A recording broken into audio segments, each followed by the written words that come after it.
Hello, hi there, guys. Again, reading passage 2, stadiums, past, present, and future. We have very interesting questions. We have some matching information. However, with one key feature here, you may use any letter more than once. That might be a trick sometimes. Not necessarily all the time. You'll be using a one because there's only four questions here: 14, 15, 16, and 17. However, here there are a lot of paragraphs, and I don't necessarily believe that it's going to repeat itself. However, Roman amphitheaters, we have summer completion without a word choice. They come in order sometimes, but not necessarily all the times. They they sometimes come in order and sometimes they don't. Here it says this is five option multiple choice questions. They come in a particular paragraph. They come in one paragraph or they come in two paragraphs.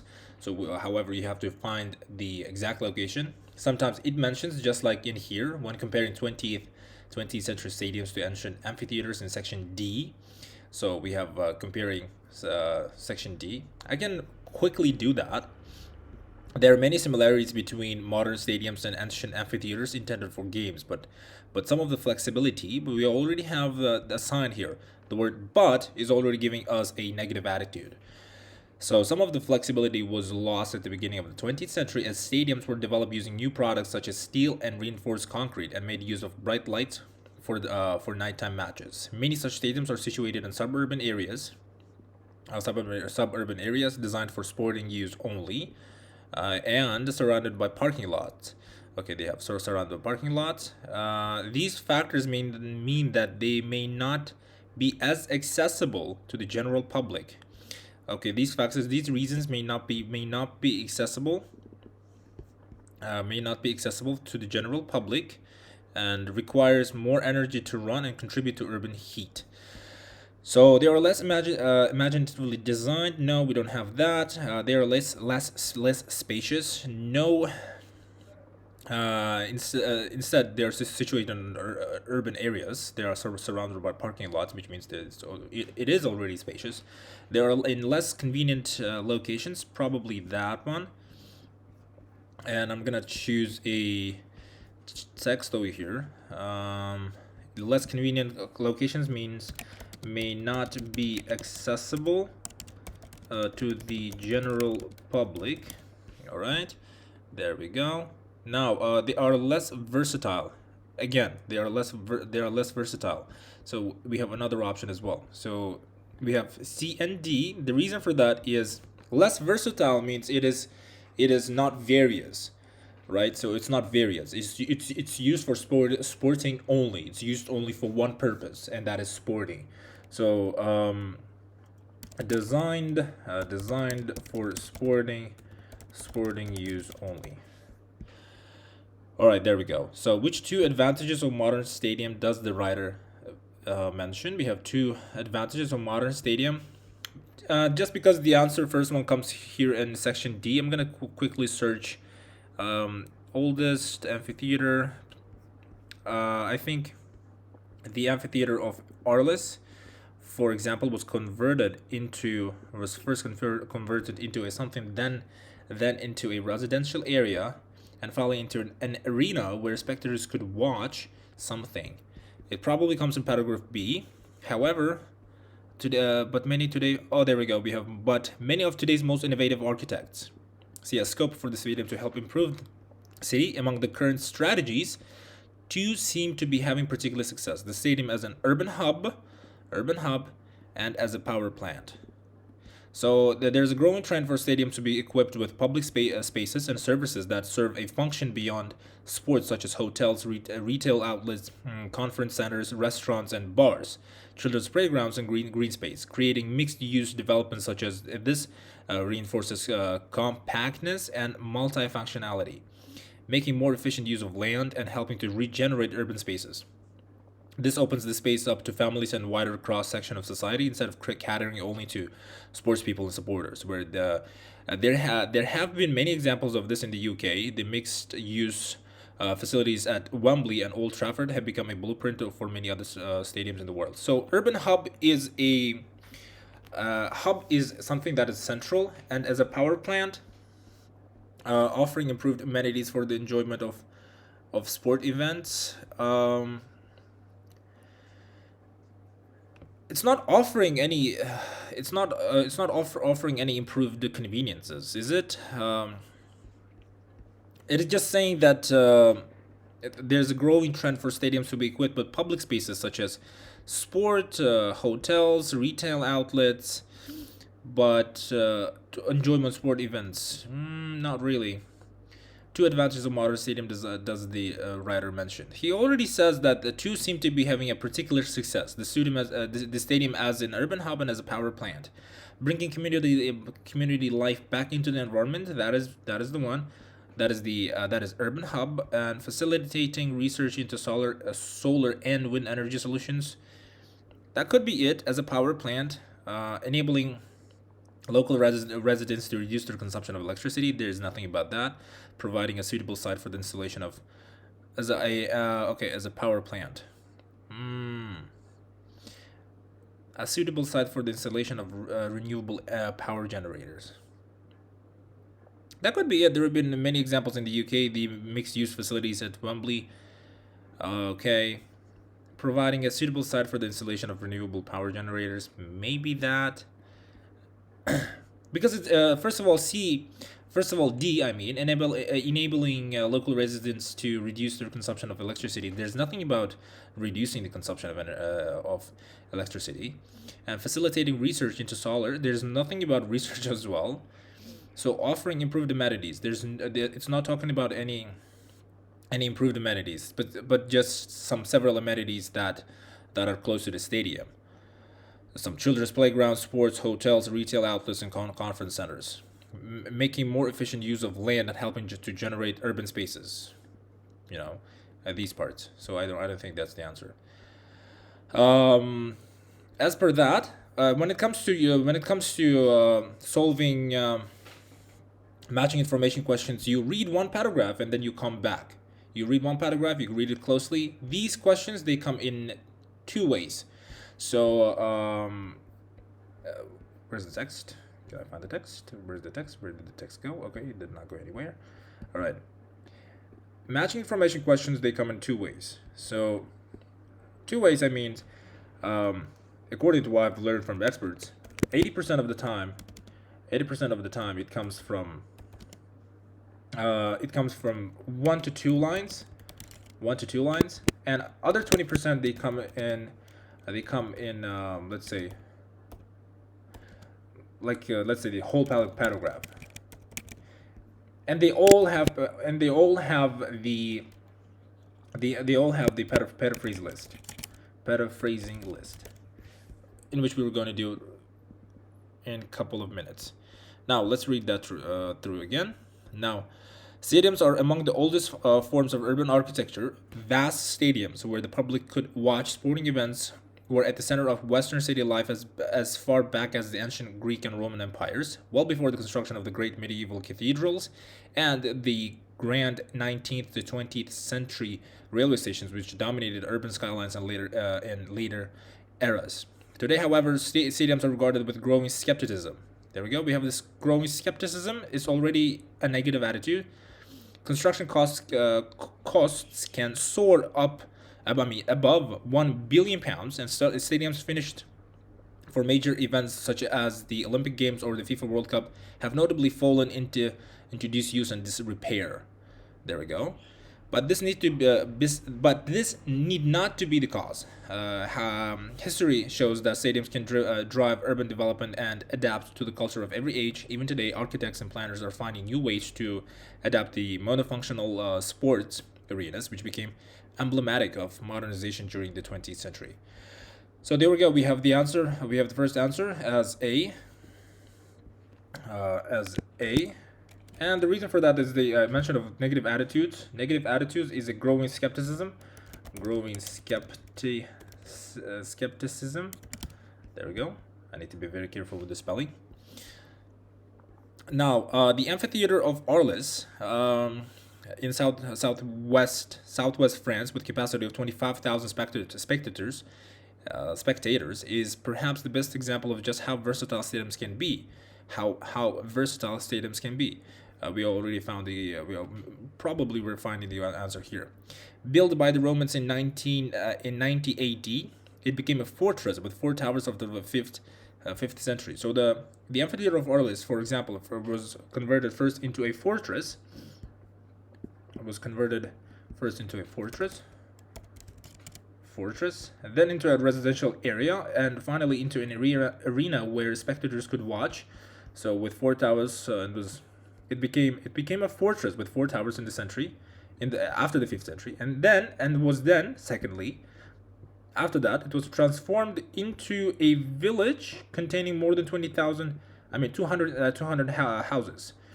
So with the growing interest in conservation, so this one, a residential area is containing more than 200 houses. So an arena where spectators could watch. With the growing interest in conservation during the 19th and 19th century, it was converted back into an arena for the staging of bullfights. Also, we have an arena for the staging of bullfights. Staging, showing. So we have bullfights. Bullfights. There we go. Meanwhile, the arena in Verona, as one of the oldest Roman amphitheaters, is famous today as a venue where something is performed, thereby returning the structure to its original use as a venue for public spectacles. Another example is imposing arena for Verona in northern Italy, with space for 30,000 spectators, which was built 60 years before the Arles Amphitheater and 40 years before Rome's famous Colosseum. It has endured the centuries and is currently considered one of the world's prime sites for opera. Okay, so considered one of the prime sites for opera. Opera, thanks for outstanding outstanding acoustics. So it's today and is famous today as a venue where. So now it has endured the centuries and is currently, which is today, which is today, and where something is performed, which is opera is performed. The site of Lucas Amphitheater has been used for many purposes over the centuries, include the storage of something. It is now a market square with something and homes incorporated into the remains of the Roman theater. The area in the center of the Italian town of Lucca, known as the Piazza del Anfiteatro, is yet another impressive example of an amphitheater becoming absorbed into the fabric of the city. The site evolved in a similar way to Arles and was progressively filled with buildings from the Middle Ages until the 19th century, variously used as houses. A salt depot. A depot is a storage, and it was storage of salt. There we go. So salt. Depot is a storage. So as I mentioned in my previous in the previous video, that the reading is all about vocabulary. And a prison. But rather than reverting into an arena, it became a market square. So it is now a market square with something and homes incorporated into remains of the Roman amphitheater. But rather than reverting into an arena, it became a market square designed by Romanticist architects Lorenzo Nottolini. Today, the ruins of the amphitheater remain embedded in the various shops and residences surrounding the public square. So, market square with shops, obviously. So the shops is going to be the answer for us. Shops and homes incorporated into the remains of the Roman amphitheater. So various shops and residences surrounding the public square means homes incorporated into the remains of the Roman amphitheater, and we have the word shops. Moreover, for B, do we have figures? Figures for demonstrated figures are numbers. Environmental benefit. When you see such words in matching information, every single word in the very beginning of the word of a particular sentence, you have to, there will be one word that will be pretty that will be pretty self-explanatory, and if you just pay attention to the word, then you will be able to find it. So as I'm mentioning here, the word figures is coming. The word figure means words. Excuse me for that, numbers. So examples of the wide range of facilities available at some new stadiums. So examples of wide range of facilities. Wide range of facility means it's more than one and more than two. It can be various. So reference to the disadvantages, and of course you have to be you have to be very careful with the word. So disadvantages, right? So B, however, we don't have that, and C as well. So, however, we'll look for the D. Again, D is reference to the disadvantages of stadiums built during a certain era. So it was a D is probably this one. These factors mean that they may not be accessible to the general public, require more energy and to run, and contribute to urban heat. So, but some of the flexibility was lost at the beginning of the 20th century. You know, excuse me for that. And to reference to the disadvantages of the stadiums built during a certain area is 20th century. So disadvantages are like they are designed for sports using only, surrounded by parking lots, may not be accessible to the general public. So that is D is going to be for the option number 17. So D, and during a certain era, disadvantages are a lot. I'm not necessarily gonna write them all. So 20th. During a certain era. During means beginning of the 20th century. So to beginning of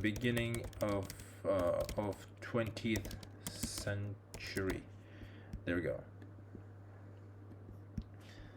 Now, here again we read paragraph E. This should be wide range of facilities available at some new stadiums. As you can see, there's a wide range of facilities, right? Sports 1, hotels 2, retail outlets 3, conference centers 4, restaurants 5, bars 6, children's playground and green spaces 7 and 8. A lot, creating mixed developments. We have another answer for us. Is we're not wasting a lot of time. We are being very attentive with our with the reading passage. So E, and say that wide range of facilities, not necessarily that available. I'm just gonna say mixed. I will just say mixed use developments. There we go. Development. All right. The phenomena of stadium as power station has risen from the idea that energy problems can be overcome by integrating interconnected buildings by means of smart grids. One thing, figures demonstrating. Okay. Demonstrating environmental benefits for certain stadium, which is an electricity supply network that uses digital communications technology to detect and react to local changes in usage without significant energy losses. Stadiums are ideal for these purposes because their canopies have a large surface area for fitting photovoltaic panels and rise high enough, more than 40 meters, to make use of micro wind turbines. Freiburg Mage Solar Stadium in Germany is the first of a new wave of stadiums as power plants, which also includes the Amsterdam arena and the something Koesiang Stadium. The latter, inaugurated in 2009, has 8,844 photovoltaic panels, producing up to 1.14 I don't know, gigawatts, or whatever the measurement is here. Of electricity annually. This reduces the annual output of carbon dioxide by 660 tons of supplies, up to 80% of the surrounding area when the stadium is not in use. This is proof that a stadium can serve its city and have a decidedly positive impact in terms of reduction of CO2 emissions. So figures demonstrating environmental benefits obviously decidedly a positive impact in terms of reduction. As I told you that these questions, as I stated before, here 80% of the time the answers come in the very first or second 1 or 2 sentences of a paragraph, very starting ones, and 20% is the whole paragraph. You just have to read the whole paragraph and identify the answer. However, you can see that here they are coming have decidedly positive impact in terms of reduction of CO2 emissions means demonstrating the environmental benefits of certain stadium. Environmental benefits, because of course Freiburg Mage Solar Stadium in Germany is the first is the first of a new wave of stadiums as power plants, which also includes the Amsterdam arena, and blah blah blah. You know, it just produces some photovoltaic panels and stuff like that. So we have F as our answer for the final question. So we have environmental benefits. I'll just say positive impact